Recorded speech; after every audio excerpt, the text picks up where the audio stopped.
Night duty കഴിഞ്ഞ് വന്ന് എന്നെ ഉറങ്ങാൻ പോലും സമ്മതിക്കാതെ സിനിമക്ക് പോയാലോ എന്ന് അപ്പു ഉണ്ണി പറഞ്ഞപ്പോ ഞാൻ വിചാരിച്ച് തിയേറ്ററിൽ നിന്നെങ്കിലും കിടന്നുറങ്ങാലോ. അങ്ങനെ ഞങ്ങൾ മുക്കത്തുള്ള PC ടാക്കീസിലേക്കാണ് പോയത്.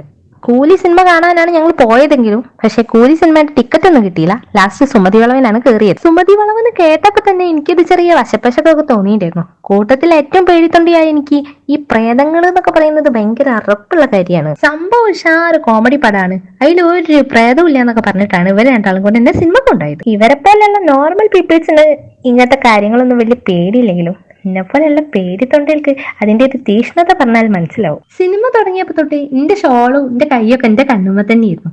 അപ്പൂനും ഉണ്ണിക്കും ഇത് കാണുമ്പോൾ വലിയ കോമഡി. ഇവർക്കുണ്ടോ അത് പറഞ്ഞാൽ മനസ്സിലാവുന്നു. അപ്പൊ ഞാൻ പറഞ്ഞു തരുന്നത് സംഭവം സിനിമയ്ക്ക് നല്ല പേടിയായി.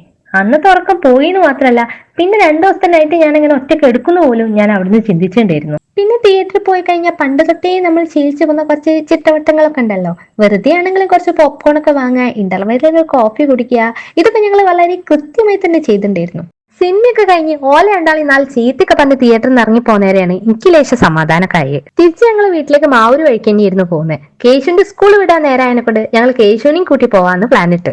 കേശുവിന് ഭയങ്കര സർപ്രൈസ് ആയി പോയി. ഞങ്ങൾ സിനിമയ്ക്ക് പോയി വരാന്നൊന്നും ഓനോട് പറഞ്ഞില്ല, അന്നെ കൂട്ടാനായിട്ട് വന്നെന്ന് പറഞ്ഞപ്പോ ഓൻ അതിലും സന്തോഷമായി. മിസ്സിന്റെ പെർമിഷനോട് കൂടി ഓനെയും കൂട്ടിയിട്ട് ഞങ്ങൾ നേരെ വീട്ടിലേക്ക് പോന്നു.